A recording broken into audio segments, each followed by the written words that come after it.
Pour Montaigne, mieux vaut une tête bien faite qu'une tête bien pleine. Dans le langage d'Emmanuel Macron, cela s'appelle le réarmement civique. L'école devra aussi former de bons citoyens.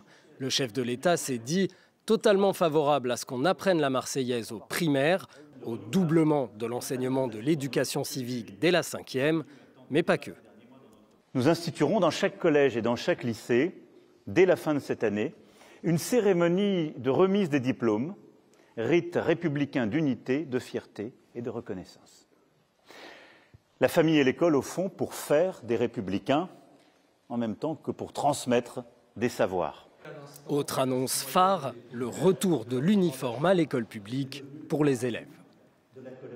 La tenue unique, qui a donné lieu à tant de débats ces derniers mois dans notre pays, et qui efface les inégalités entre les familles en même temps qu'elle crée les conditions du respect, sera expérimentée dès cette année.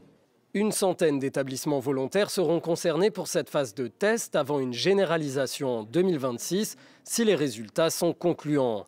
Enfin, le service national universel du volontariat qui concerne les jeunes de 15 à 17 ans, il deviendra obligatoire.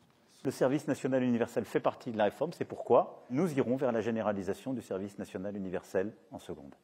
Tandis que le nouveau Premier ministre Gabriel Attal a quitté son poste à l'éducation avec une popularité rare, sa successeur, Amélie Oudéa-Castéra, s'enlise dans les polémiques après qu'elle a justifié la scolarisation de ses enfants en école privée pour cause de non-remplacement supposé des professeurs absents. Emmanuel Macron a pris la défense de sa ministre et a assuré que son gouvernement allait s'attaquer avec force aux heures non remplacées à l'école.